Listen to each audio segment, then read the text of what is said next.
I just want to share a few things about this 2024 Transit. This is the front wheel drive version, and this questionable item here is the timing belt. And many people has the fear that this would fail prematurely. Now this vehicle has about 175,000 kilometers or 110 miles, whichever tells you the distance, and this did not fail. And I think one of the reasons it did not fail because the correct oil was used, which is Castrol, ending with 950A. I don't believe in any other oils because many people use cheaper version of this 950A Ford recommended oil, but they have the premature failure. So definitely Castrol has something, some kind of cool additive in it, which is preventing it failing. It didn't just not fail. Also, there is no flake. I checked the pickup, the oil pickup screen, and it's clean. I mean, I removed it and I cleaned it still, but there was no rubber bits, rubber flakes inside, rather just oil dirt. Now, if you wonder what was the oil change period, it was 20,000 kilometer, not miles, kilometer, 20,000. But this vehicle was used on motorway, 90% motorway driving. Also, the other question, once you decide to change this, whether you have to change the tensioner. Definitely, because tensioner also could fail, and since you are there, you should change it. And also, if you want to do it properly, you do have to change this other belt, which is the oil pump belt. And to change this, you do have to remove the oil pan. Now, some people just throw these items away, the side cover and the oil pan, but I don't believe in throwing away these parts because they could be and can be removed in a way you do not damage them. All you need is some kind of tool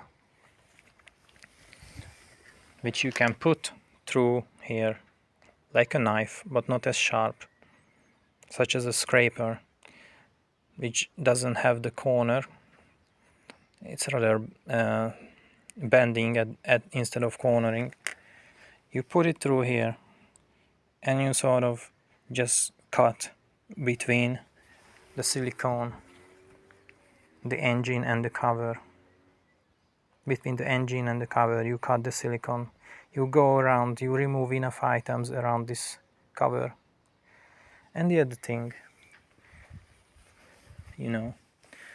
if you don't have the bolt of the tensioner, buy one, because it's recommended to change. Even if you don't change it, you need to use some Loctite or whatever to lock it in place. Okay, now I recommend you to change this crankshaft seal. It's very difficult to remove, and I cannot imagine how you could remove it if the cover is on the vehicle. So even if it's not failed yet, change it. From the back side you can hit this out, hammer it out, and then when you install it, you will need a tool like this, which has the correct diameter, because you're gonna have to knock this in carefully. I think the only reason to change the cover if you have too much rust around where the seal goes, because if the rust will grow, then it will make a hole and you will have a leakage. What else? There is this bolt. This goes to the middle here, and that goes into, I believe, the cooling system. There's no cooling coming out of this version at all, but there is a Loctite on it. This is recommended to be changed. I didn't know that. It was difficult enough to remove, as you can see, because this is size 20. I tried size 21 and that failed, so I purchased a size 20.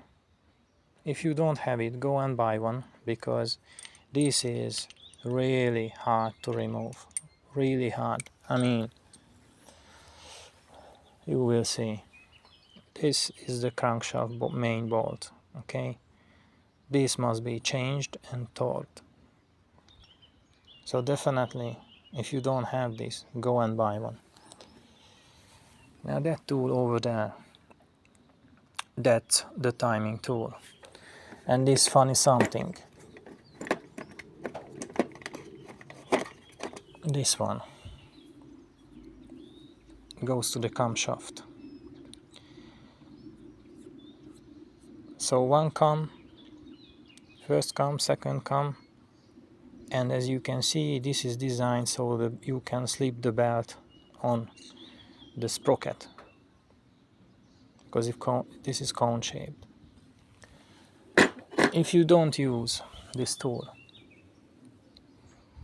your belt will not be tight on the left side and you won't be able to set the timing correctly. Okay, because the belt could be loose on the tensioner side, but it cannot be loose on the other side, which is the left side if you look at the engine from this direction. Okay, so buy this tool, definitely. Also, you need some kind of good silicone to do this, and plenty of, because you need a lot. One other thing, maybe, if you bend this, if you damage this area here, this cover, where this inspection hole is, I believe this is for the fuel pump to undo without, so you don't have to remove the cover to undo, that's why it's here. But if this area is damaged, then you also have to change this cover, because it will leak, it will never seal again, unless you maybe use some silicone around it. It is really up to you. That would be all, guys.